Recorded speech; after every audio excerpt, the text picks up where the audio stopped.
Boa tarde, eu agradeço mais uma vez ao pessoal da MindLab o convite para estar aqui conversando com vocês. E eu mudei um pouquinho o nome da minha fala, porque para mim fez um pouco mais de sentido falar de liderança educacional na sociedade do conhecimento, e tem um subtítulo aqui que está meio apagadinho, que está a importância dos indicadores de qualidade.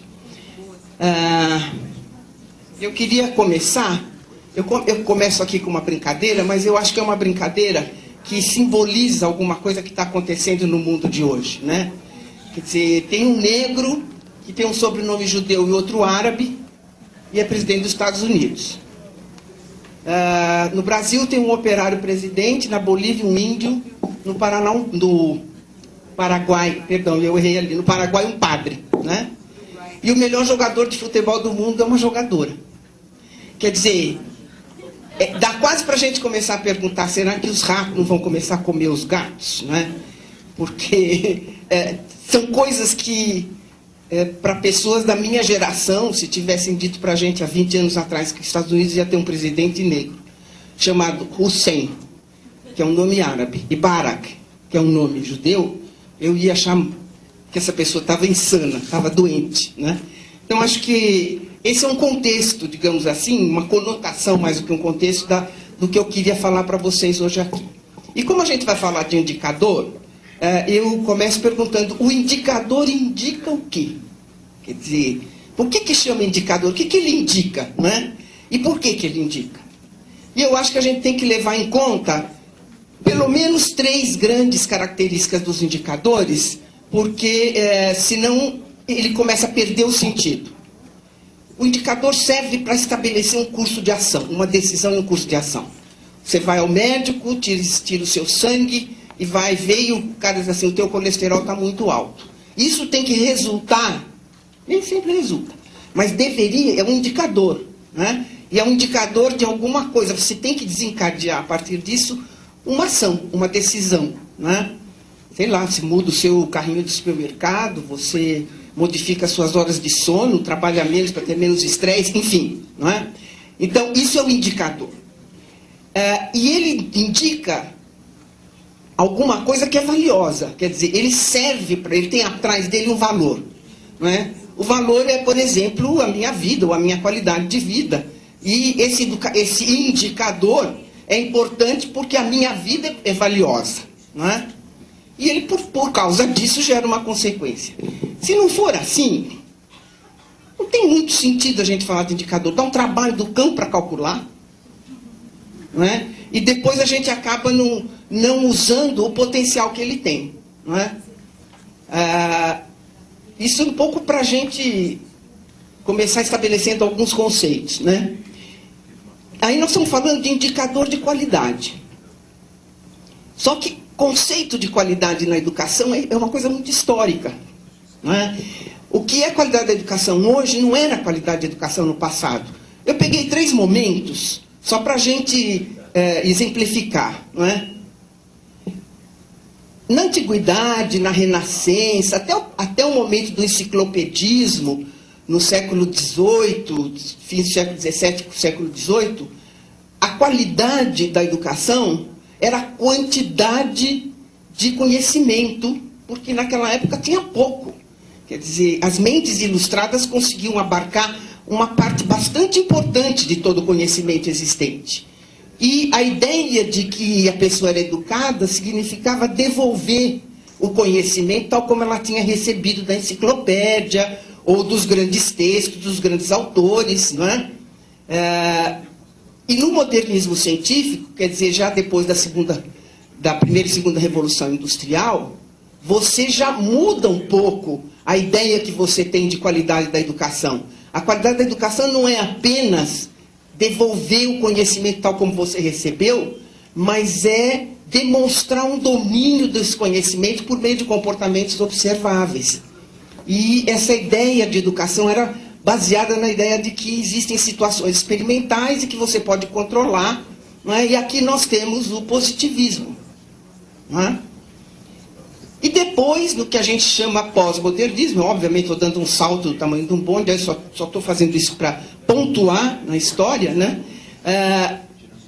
nem devolver os conhecimentos, nem demonstrar domínio de comportamentos observáveis serve. O que vai ser importante é a mobilização do conhecimento para ser usado em situações reais e complexas. Nós estamos aqui, é aqui que a gente está empacado com a ideia da competência, né? Os indicadores, portanto, do que era uma boa qualidade também são históricos. Devolver conhecimento das disciplinas é uma avaliação da memória, da abordagem de transmissão. Ela não acabou, e há momentos em que é importante. Quer dizer, mas ela marcou um momento e ela já foi superada por outras etapas. Depois, os comportamentos observáveis continuam também sendo importantes. Há alguns comportamentos, sobretudo aqueles que são mais mecânicos, que é importante você ter objetivos observáveis.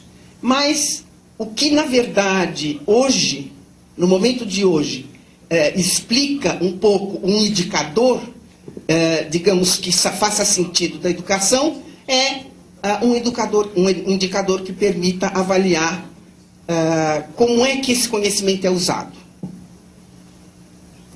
A relação entre quantidade e qualidade na educação também é histórica, porque qualidade e quantidade são duas coisas que a gente não pode separar. Em alguns momentos elas são contraditórias, em outros momentos elas são complementares. Na antiguidade, no momento da retórica, da ilustração iluminista, inclusive, já no século XVII, XVIII, a qualidade da educação se restringia a um grupo muito pequeno. Além da quantidade de conhecimento ser pequena, a quantidade de pessoas que dominavam aquele conhecimento era pequena, não é? Por isso que era até possível você medir a qualidade através de uma simples devolução do conhecimento tal como você tinha recebido.